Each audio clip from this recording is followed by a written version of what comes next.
Um, in this video, I assume that you have watched this video from StatQuest and Josh Stamer, which very clearly and very well explains f-value and how we can get to the p-value from that f-value. I really do appreciate the videos that Josh does, because they actually really do provide a very good explanation to a lot of the topics.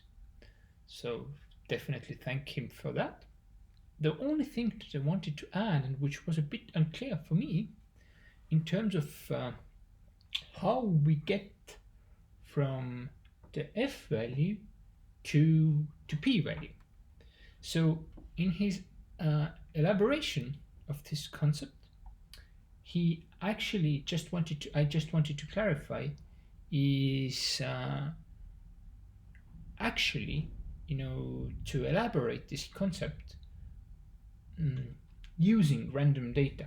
This is not the same data that he previously, for example, with the mouse and weight cases, was doing the regression. This is actually really random data. So he wants to elaborate how these,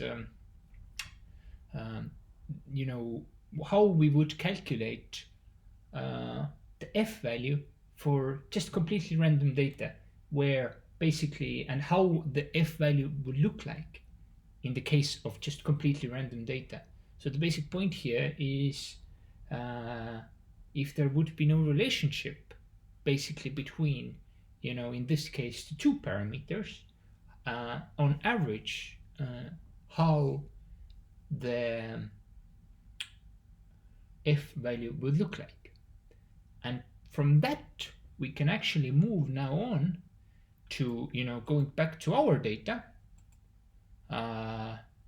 which is the original data set, see, how good the fit is for our parameters, where we actually assume some kind of a correlation and thus some predictive or descriptive power, and how unlikely in the case of these random, if we would assume, with our null hypothesis that potentially the f values are generated randomly, how unlikely it would be for us to actually get this f value of 6. And here we actually see that the f value is quite unlikely, and we can actually calculate, how unlikely the f value would be, which is kind of like, proving the alternative f hypothesis that this f value that we have just calculated, it doesn't come from just like, randomly. It actually comes from really kind of,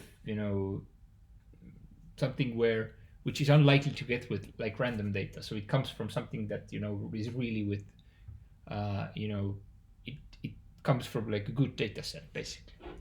So yeah, but in general, yeah, just wanted to really thank Josh Jamer for such a great video, and just wanted to add a couple points there to kind of, for all of you who might be stuck in the same place, how to, understand this quicker.